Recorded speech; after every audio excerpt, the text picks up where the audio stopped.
You say, and I quote, "History is a set of layers of soil and sediment, enriching and fertilizing each other." I think the history of colonialism is not a history of fertilization. Sure, but 2025 is not 1945. Parag Khanna, thank you so much for joining Lukas and I here today at Critical Edge. Such a pleasure. Great to be with you. Yeah, we're really excited to speak to you. So for our listeners who don't know you, how would you sum up what you're about in, say, 25 words or less? Whistle-stop tour of Parag Khanna. Citizen of everywhere, global citizen, traveler, academic, author, advisor to governments, startup founder of an AI geospatial company. Brilliant, thank you. That great might concision. have been exactly 25 words. Very well played. Great concision. So Parag, you have your finger in a lot of pies. When was the last time you changed your mind in a significant way?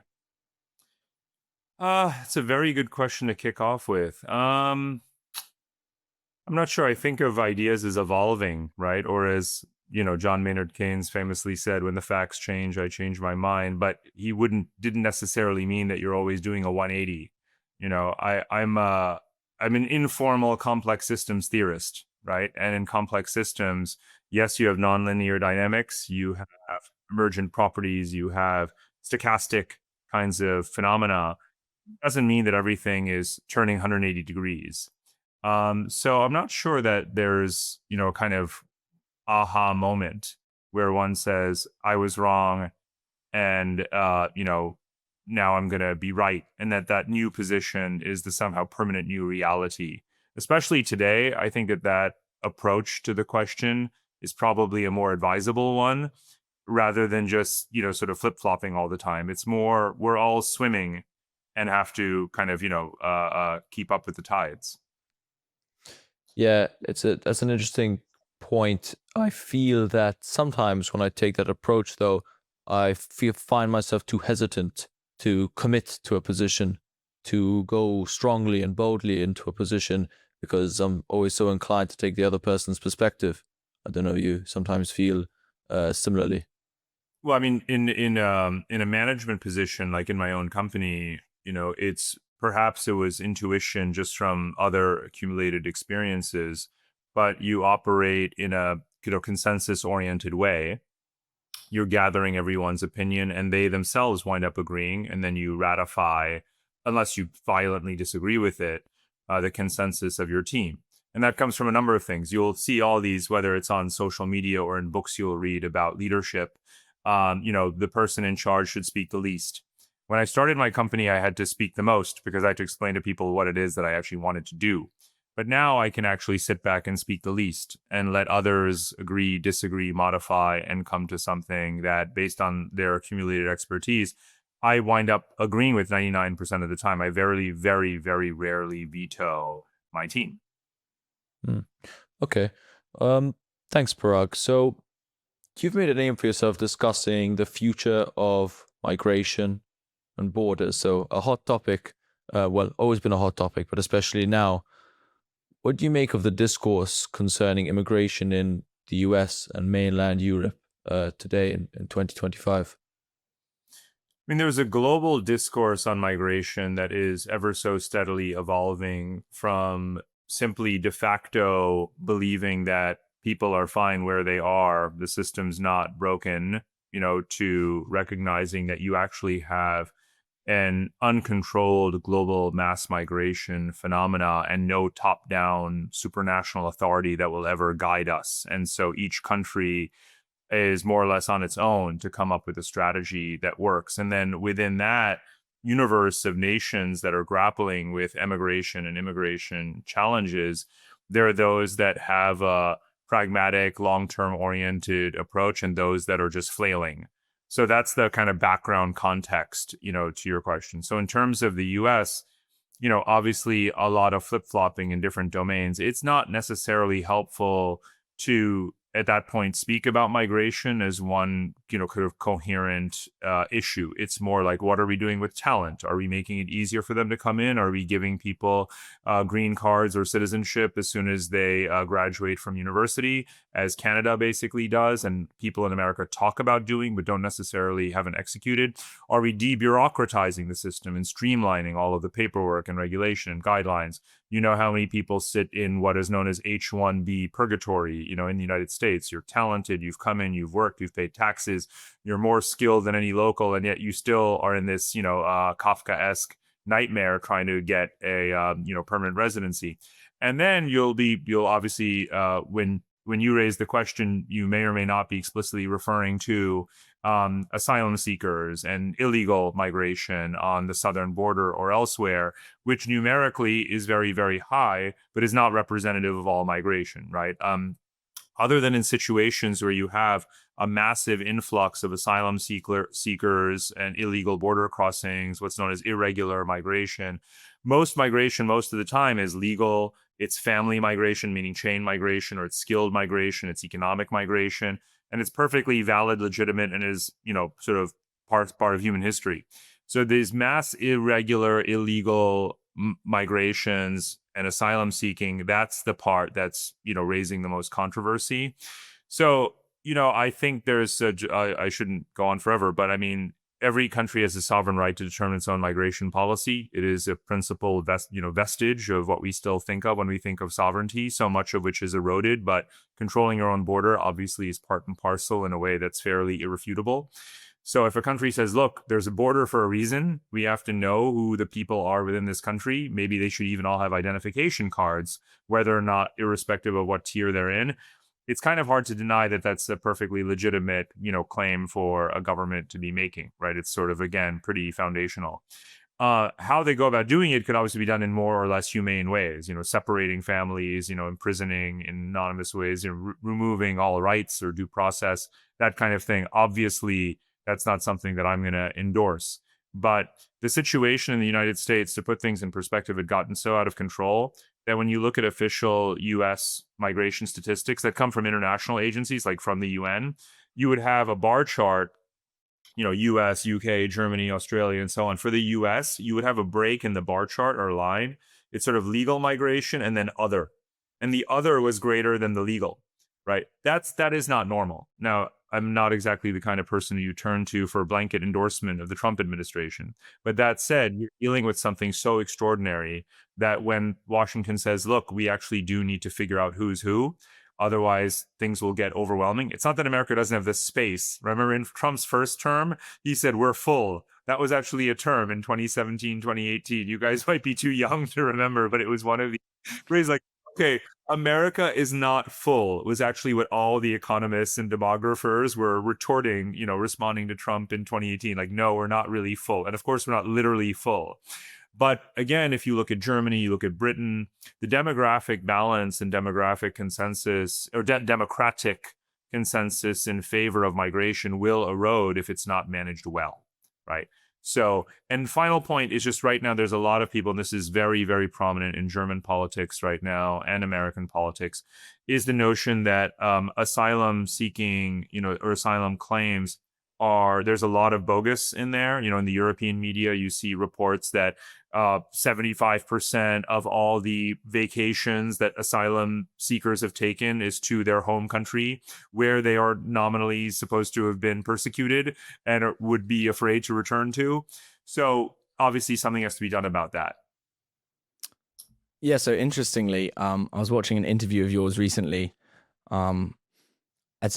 I think the interview was posted about 5 years ago, and you were asked a similar question regarding attitudes to immigration in the West. And you said that actually sort of these hardline attitudes to immigration aren't characteristic of the West. And the example of Canada you mentioned again, I think citing something like a 1% increase in population growth every year just from immigration, right? Have you noticed a shift in the discourse, and how do you think that's going to impact bigger demographic movement after that? And there's a huge point in here about the notion of a coherent Western view of anything in particular and migration in general, or globalization. Let's take the biggest issue of all. People say, the West is, losing faith in globalization or whatever. And I'm like, okay, stop generalizing in this absurdly universalistic kind of way. So I point out that, look, if you look at just migration, you've never had more migrants into Germany, right? I mean, in the last 10 years, Britain, despite Brexit, is bringing in more migrants effectively than ever before, and even loosening some of the strictures around navigating through the system and attaining permanent residency and citizenship. Canada, which you mentioned, growing its population by more than 1 million per year. Australia, obviously remaining a top migration magnet. So around the world, you see plenty of countries where immigration is at record high levels. And not that there's necessarily full support for it, but it's viewed as just a default condition and something that's necessary for their economy, as it is in Canada, as it is in Australia, even in Japan. So the notion that the world is turning inward and the world is anti-globalist and the world is anti-migrant is just simply factually not true. Not only that, leaving aside if we were to hold all nations equal and count them up, in a sort of in just a numerical way and say, well, 23 countries are more open and 15 countries are less open. Stop. Ask yourself, who do you want to be like? Which countries are a role model? If Hungary is expelling migrants, that doesn't mean that Australia or Canada should be expelling migrants. Is Hungary a role model for good governance and attracting talent and innovation and growth?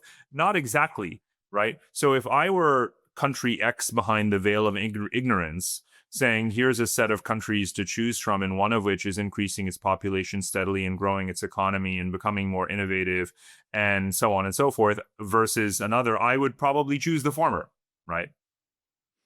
Yeah, and I think, as you recognize, globalization is much more than just migration. It's also about trade, the interconnectivity of industry, the possibility of remaining in contact with people who are far away, sending money, and so on and so forth. And I think in a more general sense than just with migration, what we've seen from the US is kind of a increasingly isolationist approach. And as a result, China and other Asian countries are, you've said they have in general, but also recently in response to the tariffs and so on, been forming trade agreements, for example, China and Vietnam more recently. So do you see a turn in what people would call American hegemony? You might disagree with that term, but do you see a turn in America's position in the world?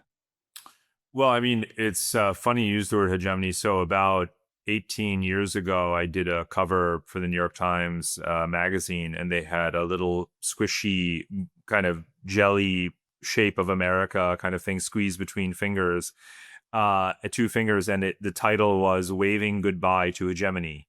So that was an essay I wrote, 7,000-8,000 words 18 years ago. And obviously I felt that structural dynamics like multipolarity and emerging powers competing for influence and the new trade and diplomatic arrangements among them were weakening America's hegemonic status in the world, and quite frankly, that they already had. So in my mind and in my framework, in my analysis, U.S. hegemony has been gone for a very long time. Only the exorbitant privilege of its U.S. dollar reserve status, which we're obviously seeing eroding right now, was a truly decisive area where you could see America more or less dictating global interest rates. Obviously, most countries having most of their trade surpluses recycled into U.S. dollars, their currency reserves and so forth in dollars. That's starting to change and shift and erode. Geopolitically, as someone who was personally involved in the Iraq and Afghanistan wars and so forth, if the definition of hegemony is actually being able to dictate outcomes around the world, and seeing the failure of those 2 wars, let alone many other foreign policy interventions the last couple of decades, that to me doesn't exactly sound like hegemony either. So I've always been looking at the system from the outside in and bottom up perspectives, rather than presuming that you have a top-down, rigid, hegemonic order, and then one day it shifts after a war happens and you're just waiting for that war to happen. Instead, it's, again, a complex system that's always evolving, and that evolution away from hegemony is something that began, quite frankly, 40 or 50 years ago, even before the Cold War ended, and has accelerated since the end of the Cold War. So view these things in a fluid, evolving way rather than a binary way. And you start to see why I and many other people, quite frankly, well over 20 years ago, were saying, no, this is not a hegemonic order. So what we're seeing today is just symptoms, obviously, of this broader trend, rather than, a kind of T=0 moment, because everyone likes to say, this is the moment that American hegemony ended. No, this was the turn, because you can go back and read all of those essays and view all those speeches, right? When George W. Bush was elected in the year 2000 in what was a very contested, election from a legal political standpoint, people said, this is it. America has lost credibility. America will never lead again. And then after the Iraq War launched, people said, oh my goodness, America is the Colossus empire again, dictating affairs around the world and intervening at will. The true structural study of geopolitical power dynamics is not something that is a function of 2-year, 4-year political cycles, right? It's a much deeper measurement of power and its distribution in the system according to different functional areas, military and diplomatic and economic and so forth. So I tend to take a fairly non-political with a lowercase p view and a much more macro approach. Okay. So the movement of American hegemony is not so strict. It's quite fluid. And in a similar way, is the movement of people from country to country is also quite fluid. But just based off the kind of research Ollie and I have been doing, we feel that there are still kind of large inequalities within those movements of people. And I mean, like all resources and forms of capital, the distribution isn't equal. So are we kind of seeing an ingraining of inequality here with just this added factor of movement capital? Well, again, there just is no top-down imposition of an optimal distribution of people around the world. This was the point of departure for my book, Move. I said, we have almost 9 billion people in the world. We have just over 8 billion people in the world today. When we reach peak humanity around the year 2050, we might have a population of 9.5 or so billion human beings alive simultaneously. Where will they be? And one of my principal arguments from, again, a macro standpoint was we have a great misalignment. There's a misalignment in the geography of natural resources, right? Where are the resources versus where are the people? Where are the borders versus where is the economic activity? Versus where are the people versus where are the resources? So a misalignment of natural geography, political geography, functional geography, and human geography. There is a great distortion. And we have evolved into that, stumbled into that reality, right? As a result of where we have economic activity, where we've placed borders, and so on and so forth. Rectifying that, one way to rectify that misalignment is by moving people, right? People move to where they're needed, to where there are resources, where there's climate stability, political stability. Those societies may or may not accept them. They may have to move from one place to another, to another, to another. So a constant resorting. I started out thinking that move meant one directional moves for one set of people from A to B. Call it from south to north. By the end, I realized I should have called it moving, because actually it's a perpetual nomadism in a way of hundreds of millions of people seeking to find their own place in this, evolving demographic landscape. So that's, again, a huge part of the fluidity. So there isn't one answer. There isn't one final map. There isn't one optimal, perfect distribution of people, because demographics is very complex. It's always changing. People are needed in some places and then needed somewhere else, and so on and so forth. So that's for me, one of the fascinating things has been looking at diasporas. I'll give you an example. So, the Indian diaspora, I myself was born in India, migrated via the Middle East to the United States with my family. And you would now see Indian Americans being very entrenched. But I went to high school in Germany, where I was the only ethnically Indian person within, call it 250 kilometers radius, right? And but over the last 35 years that I've been traveling in and out of Germany, I've now noticed that there's, literally hundreds of thousands of Indians in Germany. According to the last count, about 550,000 Indians live in Germany.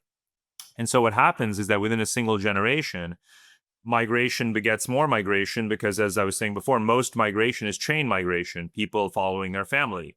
So if before you would say, why would any Indian ever go to Germany? 5 years later, the reason is, oh, because I've got a cousin there. And then you've suddenly got 1,000 cousins there. And suddenly you've got a whole towns and villages full of Indians there. And so that's how these things evolve over time. So where you thought there was nothing, there is eventually something, and then a lot. And that happens on a planetary scale much faster than we realize. Right. Would you agree that the higher your ability to move, so the stronger your passport, the more privilege you have in the world? So those kind of from countries that don't have that ability with weaker passports actually face some sort of global inequality. Of course, that is true, but I would also break it down by age. So I want to make a fundamental point, because you're obviously right about passport apartheid, right, in a way, but it was ever thus to some degree. Although, unless you're talking about involuntary movements, because during the British Empire, literally tens of millions of people were forcibly relocated between South Asia, East Africa, Southeast Asia, and the Caribbean, right? So to be clear, that's not what you're talking about right now. Right now, you're saying that voluntary, more voluntary. Most human beings will never leave the country in which they were born. For economic or other reasons, they are stuck in place. Most Egyptians will never leave Egypt. Most Indians will never leave India. Most Brazilians will never leave Brazil. Most Nigerians will never leave Nigeria. Many of those countries, roughly more than 150 out of 200 countries, don't have very powerful passports. Whether young or old, rich or poor, they can't just get up and get on a plane and go wherever they want. So yes, there is this entrenched structural inequality of access to the privilege of migration. That said, I want to not necessarily flip things on its head, because that is true and that is lamentable. But you are young people and you have a young audience, and I want to remind everyone that there has never been a better time in the history of the world to be a young person who, A, has skills, some skill that is needed somewhere in the world, if not where you are physically, then somewhere else, and to be mobile, like the capacity to relocate. You don't have to take care of elderly. You don't have a job you have to maintain where you are. So if you have a skill and if you are mobile, then even with the worst passport in the world today, you can probably get accepted to go somewhere. You don't have a criminal record. You have some technical or vocational capability or skill.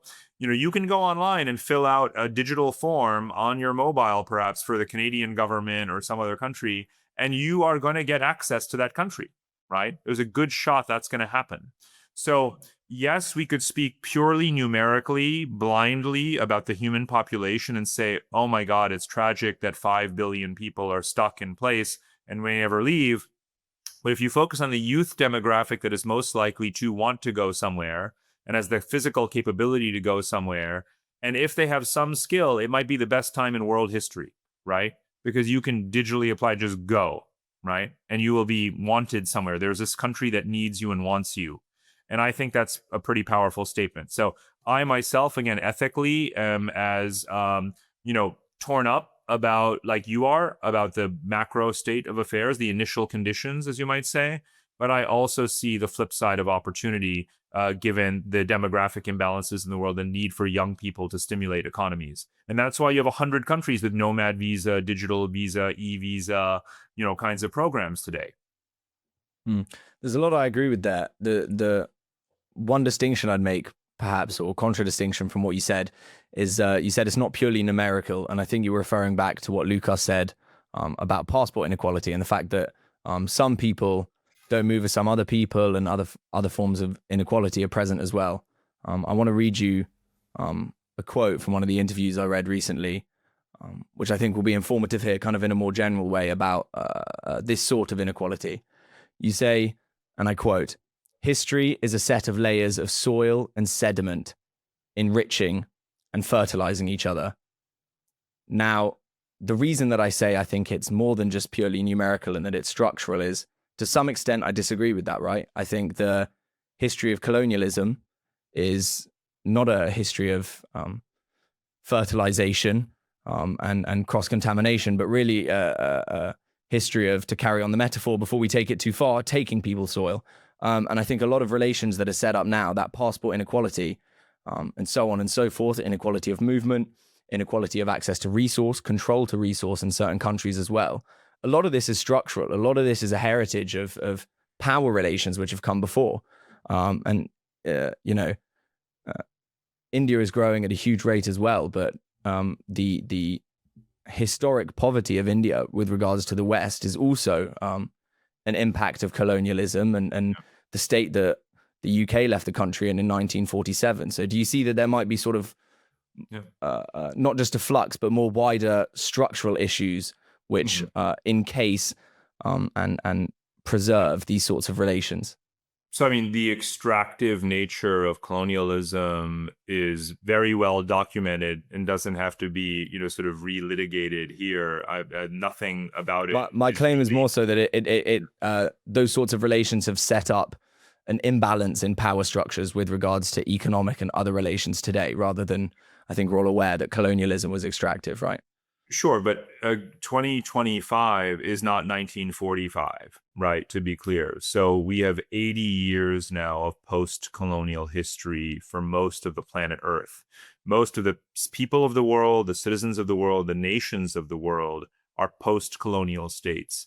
Most of them have had roughly 80 years to figure out what comes next. They've inherited structural inequalities, poverty, exploitative relationships, and so forth. But when you look at the post-colonial world, you can't explain the year 2025 and the state of affairs across this entire swath of humanity. Again, most of humanity is what we're talking about right now, right? You can't explain where they are or are not, what they have or have not achieved in the past 80 years, only with reference to the inherited legacy, the advantages and disadvantages, primarily the latter, of the colonial legacy, right? So you have to look at everything in between. Now, within that, you would say, now, which countries have made it and which countries haven't? This happens to be a topic I've written an awful lot about, which is to say, you take regions of the world that are post-colonial. You can take Africa as a whole, or East Africa in particular. You can look at Southeast Asia, where I happen to live. You can look at Latin America, and you can say, what are the characteristics? The Arab world, obviously, as well. What are the characteristics of those post-colonial regions or sub-regions or countries where they've succeeded versus not? Now, I happen to live in Singapore, which is by a very wide margin the most successful post-colonial country of the entire lot. So much so that it is unimpeachably, probably the most successful, stable, well-functioning country on the planet, post-colonial or not. So, when you look at this country, what you see in terms of the attitude, let's just talk for a moment about psychology, right? A place that said, love it or hate it, good or for ill, we are now on our own, and we're going to make the best of what we have, right? What we have today and what we inherited from yesterday, and we're going to move on. And you don't see a society that complains about the negative dimensions of colonialism, the exploitation, whatever the case may be. Then you take, on the other end of the spectrum, countries in the Middle East, Arab countries that are still blaming the British, that are still blaming Israel, whatever the case may be, for all of their woes. And then you see what their state of affairs is. So if you're not willing to talk about corruption, if you're not willing to talk about poor governance, if you're not willing to talk about lack of a vision, if you're not willing to talk about economic strategy and public policy and infrastructure investment and education, and all of those things that some countries have not done, even though they should have, could have done it over the past 80 years, you're not going to come to a fruitful answer to explain why some countries are still so underprivileged and underperforming today.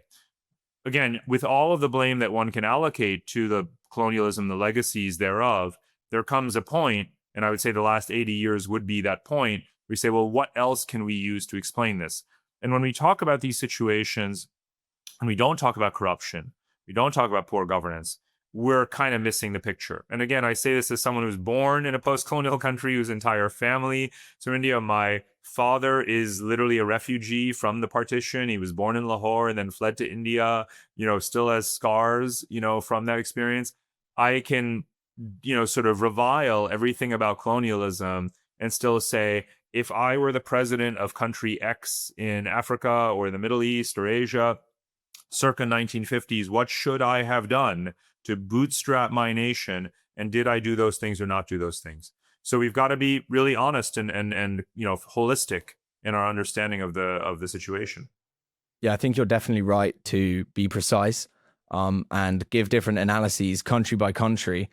Singapore has done amazingly well. China has obviously had unbelievable economic growth since the 70s, 80s. India is also a super rapidly growing economy. Applying that sort of precision, I think post-colonial relations look quite different for a lot of countries, and this is why I don't want to, as well as explanations regarding corruption and so on, which is why I don't want to speak generally. But to take the example of something like the Congo, you mentioned resources before, right? Congo, the Democratic Republic of Congo, whatever may be going on in that country, has lithium, quite literally the most perhaps valuable mineral in the world, right? It's the mineral required for all technology, and yet the Democratic Republic of the Congo is still in the top 5 poorest countries in the world, and 75% of the population lives on less than $2.15 a day. So do you see how these post-colonial relations might look different for different countries, and that corruption and poor governance simply can't explain everything that's going on there, as one example amongst many? Yeah. So again, every country absorbs the phases or chapters of history, differently. You have a immediate post-colonial chapter of strongman nationalism and settlement of borders and consolidation of power within countries.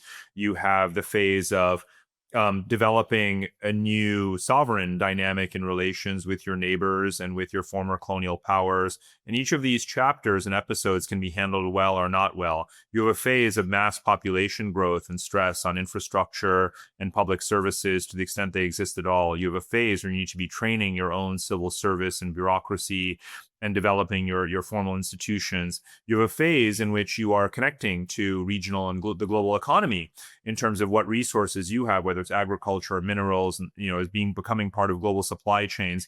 Each of these things is happening sequentially and simultaneously over the last decades. Congo is a country that's not handled any of those, phases or chapters well at all. Not to mention, obviously, brutal civil war, genocidal civil war, war with neighbors, a high degree of corruption, inability to generate a value added, sort of set of industries around its mineral ecosystem, and all of these kinds of things. It's not the only country that's in that situation, to be clear. So I'm not, again, the more you look at all of those issues together, the less you would be monocausal about what explains the ills of Congo. So it's everything you've said, and it's everything I've said, and it's a lot more things that we don't have time for. That's the way I view every single place in the world, is I want to turn over every single stone and figure out what caused something rather than blame any one thing or attribute success to any one thing. When people look at Singapore, everyone loves to say Lee Kuan Yew, as if that makes them sound super educated. That's not a particularly educated understanding of what explains Singapore. Yes, you had the man, but look at the institutions he built. And it may be really boring to talk about institutions, but how could you look at the country today and not see the importance of institutions rather than only Lee Kuan Yew and view the two in tandem? And that would be just one set of observations about this country. Again, when it comes to a country on the other end of the spectrum like Congo, it's many, many things that have not gone right. A lot of decisions could have been made differently, right, is the point. And a lot of decisions haven't and still continue to not be made well in countries like that. And so you wind up where they are, right? And they wind up where they are. And it's especially tragic because, again, in a complex system, in an unpredictable world, you wind up with things like COVID, right? And trade wars and other kinds of phenomena that really do further isolate and impoverish countries inadvertently, and it simply sets them back even more. And so one of the things I talk about in the Move book is really about this sort of geographical arbitrage, winning and losing geographies. This is a pretty core element, quite frankly, of geopolitical theory going back to the 19th century. It's sort of what is a scientific demarcation of the world according to what its role is in a global functional division of labor. There's a whole Marxist variant, obviously, around that, but just focusing on the degree of their interpenetration and the extent to which globalization helps to uplift them or merely, sets them further back through exploitation. It's you're treading water, right? And you're trying to stay above water and get your body out of the water. And a lot of countries have failed to do that, and things are only getting more difficult for them. Thank you.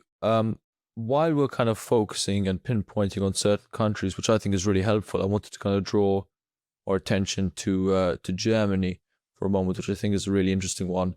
I know that you are a fan of Merkel, have been a fan, and she has the famous Wandel durch Handel motto, right? Which, for those who don't know, is kind of building relationships and maybe like soft power ties with other countries through economic trade. And she bet on Russian gas, believing that that economic integration would bring peace, which that theory to some extent collapsed in 2022, at least for Germany, with the Russian invasion of Ukraine. I was wondering how that specific event, how relevant do you think that is to the larger kind of globalization movement and your larger understanding of countries' cooperation with each other? So, you have to go back a little bit further. There's a variant of neoliberalism, a variant of democratic peace theory, and other intellectual strains that have come together. And even if those ideas and theories didn't exist, you would still have the dilemma of the 1980s, which is China as a fast-growing economy. How do we integrate it formally into the global trading system through its entry into the WTO? And would trade transform the society in a democratic direction? So modernization theory, these kinds of questions that at the time you would say, look, better to engage than not to engage, right? You cannot influence a country merely by seeking to isolate it, especially when you actually are consuming its resources, so you're not isolating it. And that's the dilemma that you have with Russia with respect to energy, or with China with respect to its labor force and manufacturing capacity. So as a default, our position as, the diplomatic system and the economic system is to try to integrate as much as possible, right? And that's what has been happening since the 1970s, 80s, and 90s. Wandel durch Handel is basically like a subset of that, which is in some ways a mischaracterization, because it isn't in fact trade that actually changes the political characteristics of a regime. If anything, does its investment more than trade. So, and this is well documented in political science. So in studies of whether a country's regulations and laws have changed, they don't tend to change simply because a country is trading.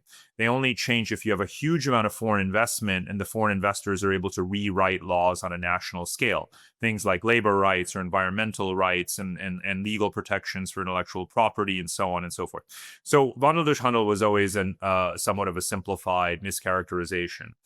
Was the Germany simply, what incentive would Germany have to simply cut off ties with Russia in the 1990s and 2000s when Putin came to power and actually in his first couple of years sought to continue Yeltsin's policies of engagement with the West, even though he was very upset by the bombing of Kosovo and bombing of Serbia in defense of Kosovo and other kinds of, tensions. And obviously you had then the invasion of Georgia, and we all know the rest, starting in the mid to late 2000s, tension spike. But would you at that point say, and would we be better off today in a counterfactual to say, oh, we should have simply, because of Putin's invasion of Georgia in 2008 during the Beijing Olympic Games, we should simply have just frozen out Russia and cut off its oil imports? What would that have done to Russia? Would Russia have collapsed at a period of high commodities prices? No. Would you have changed the character of the Russian regime? No.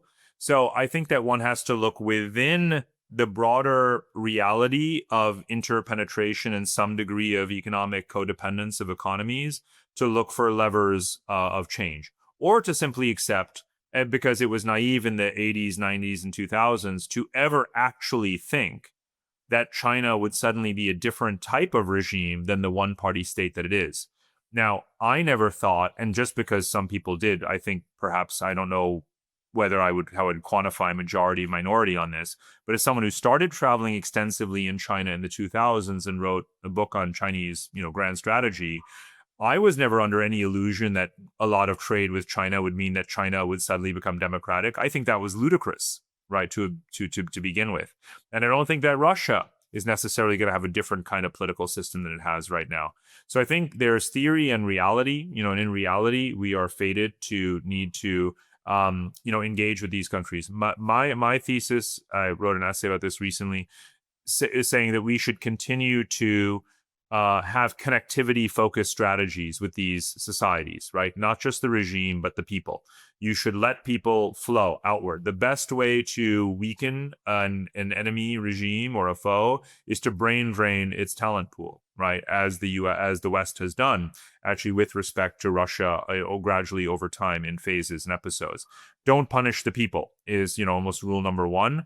And there's other tactics and strategies we would use, but I would say again, sovereigntist nations like China and Russia aren't going to change simply because they're receiving more or less trade or investment from other countries. Mm-hmm. Yeah, I think it's very easy, certainly from the perspective of the media, to focus perhaps too much strictly just on armed conflict and how that influences relations. I think another factor might be, to some extent, perhaps a bias in popular international relations theory, but also international relations theory in general. And a specific example I can think of is, speaking of world powers throughout history as either being unipolar, bipolar, tripolar, multipolar, whatever stage of history and however you want to conceive of it, implicitly that kind of categorization sees things or sees powers in opposition, not in connectivity or collaboration, like you might call it.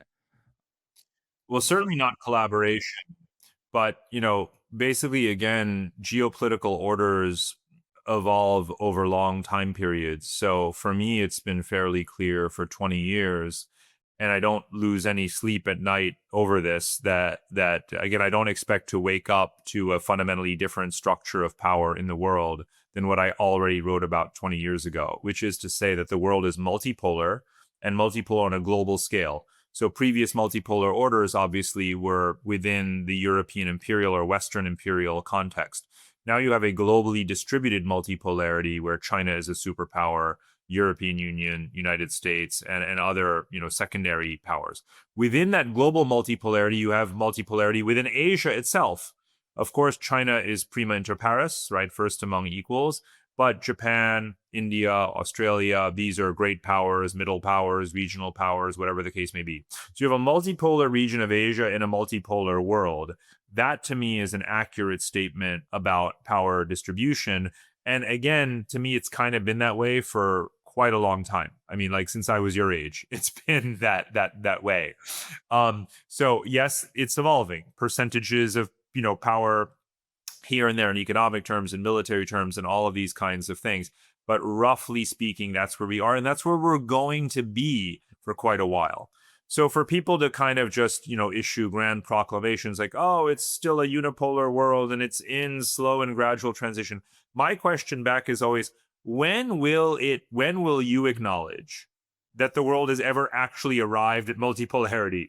If for you it's always still a unipolar order that will eventually become multipolar, right? Who am I waiting for? Who is China waiting for to anoint them a superpower, is another way of putting it, right? Does it have to be The Economist magazine who decides, right? Because I tend to think they're a decade or two behind the curve. They generally are. As far as I'm concerned, we're already there. With regards to this multipolarity, Parag, and this is not something that we spoke about a lot during this interview, but climate change is one of the main topics you discuss in your writings. How do you see climate change and migration developing hand in hand in the next kind of 10, 15, 20 years? I mean, we can start with just climate in the sense that, physical climate hazards, flooding, storms, heat waves, droughts, sea level rise, wildfires, all of that are definitely resorting geography in its most fundamental sense into livable and unlivable areas for the world population. Our capacity to survive physically in geographies is being dictated by these very rapidly shifting climate dynamics as temperatures rise, and you have these, chain reactions and hothouse effects. You can survive in a hot place with air conditioning, but you cannot survive without water, right? So the world is being divided into places literally that have water or don't have water, or if they don't have water, can they afford desalination or not? Otherwise, literally, people can't survive one day. I sort of developed this concept, which is a legal term, you might even say vacant states, right? There will be in our lifetimes states that are vacated because of climate change. Literally no human being will live there anymore. And therefore it will no longer meet the definition of what a state is, which is to say recognized borders and a set fixed human population. So they will simply be up for grabs to the global supply chains for whatever resources they have that are useful, right? I even say in the book that we might bury nuclear waste in these countries because there'll be no one to object to it, right? That's the kind of resorting that's going on. Migration and mass migration, accelerated mass migrations, are a function partially of that climate dynamic.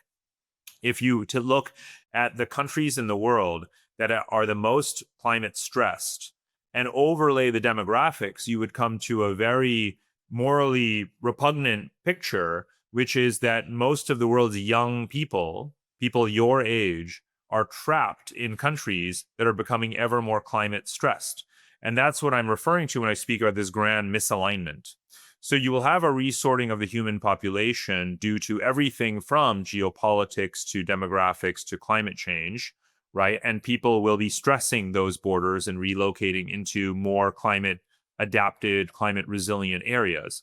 And I've identified what those geographies are, and very few of them are actually ready, politically or infrastructurally, to be on the receiving end of mass migrations. Some places are, others are not. Canada can take its fair share, right, and will sort of figure it out. United States, again, it's not full, it has space, but it's not politically ready. I've written about places like Eastern Turkey in particular, so the Eastern Anatolian sort of region, where you have, it borders to the south on Iraq, Iran, Syria, some young, climate-stressed countries where you'll have a mass exodus of people due to, again, domestic politics and climate, and they will push northward into eastern Turkey. And Turkey is already home to more refugees than any other country in the world, right? And it could be tens of millions more, inevitably. So that's the way I'm viewing, climate change and migration in tandem, as reshaping politics and not nullifying borders, but certainly transcending them in very obvious ways. Yeah, so your analysis, I suppose, lies on climate change in relation to migration, insofar as climate change is something that's happening, something that's difficult to solve as a problem globally due to different interests, winners and losers. To talk about climate change in and of itself, what does a global organization look like? And when I say organization, I mean globally organizing, not an organization. What does global organizing look like to combat climate change, and not just to think about what we're going to do as things develop? Right. So on the one hand, you want to give credit where credit is due. It's very common to denigrate United Nations and other multilateral organizations. But if you go back to the Stockholm, Climate Summit of 1972 and other research that was done at the time, you had multilateral bodies, research-driven, point to and highlight the perils of climate change way before it was mainstream. But that said, 50 years later, you haven't seen them capable of effective global environmental governance, right? In a way that is, imposing global norms and codes of conduct on states. we've had 28 or 29 COP summits. One loses count. And other than the performative act of trying to get countries to sign pledges to meet the Paris climate emissions targets, we've blown through them. So we're not achieving anything diplomatically that isn't better achieved technologically.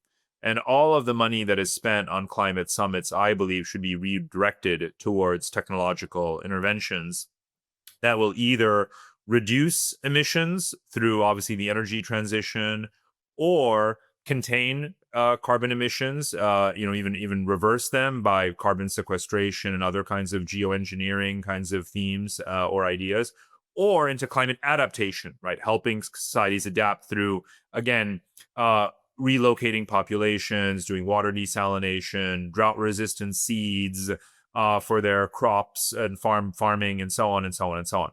So that's where I would put the money, every penny of it, into mitigation and adaptation. And that's what a multilateral body at a global scale could facilitate or help to coordinate. Again, it's going to happen anyway through investments in technology, through market forces, but regional development banks, multilateral institutions, the World Bank could all accelerate that process. And they are doing a bit, but they're not doing nearly enough. So I would put way more resources into adaptation toolkits and mitigation technologies and distribute them as rapidly as possible all over the planet. And that's not what we're seeing happening today. What we're seeing is specific countries doing it, like China, but China is not doing it, doing its energy transition simply because the United Nations said it would be a good idea, right? It's in their strategic and commercial interest to do so. It diminishes their dependency on fossil fuel imports. It reduces their own, pollution domestically, and it stimulated a massive export industry, which they dominate on a global scale, right? So China didn't need the United Nations to tell them to do it. So I don't believe that centralized organizations are needed anymore in this domain, at least they're not as important. I mean, I wouldn't abolish them, but they're not nearly as important as what's happening in the technological domain, in the domestic policy domain, in the commercial domain. Thank you, Parag. And while I may push back on the kind of soft power that China gains by aligning with UN's policies, I think we have to bring this interview to a close. Unfortunately, it's been really, really great to talk to you. I was wondering if you had any kind of closing thoughts, both for Ollie and I, and also for our audience who are listening or watching. Be mobile. You never know where you're gonna go next. And honestly, it's something I get asked a lot after the last book is, what's your advice for young people? I centered the protagonists of that book were global youth, which is why earlier when we were talking, I really wanted to make that point about there's really never been a better time in history to be a young, skilled, mobile person. And that is your demographic. So as much cynicism and pessimism as one can rightly have about the state of affairs in the world today, a lot of things could be and should be better than they are, which is unfortunate. But I still think that you yourselves and your demographic and your audience, being who you are, can be real change makers if you take advantage of your skills and are willing to get up and go to where those skills are needed and roll up your sleeves. So that's, kind of hopefully an optimistic and encouraging note to end on. Yeah, well, on that very encouraging note, we'll end it there. Thank you for joining us, Parag. This was Critical Edge with Parag Khanna.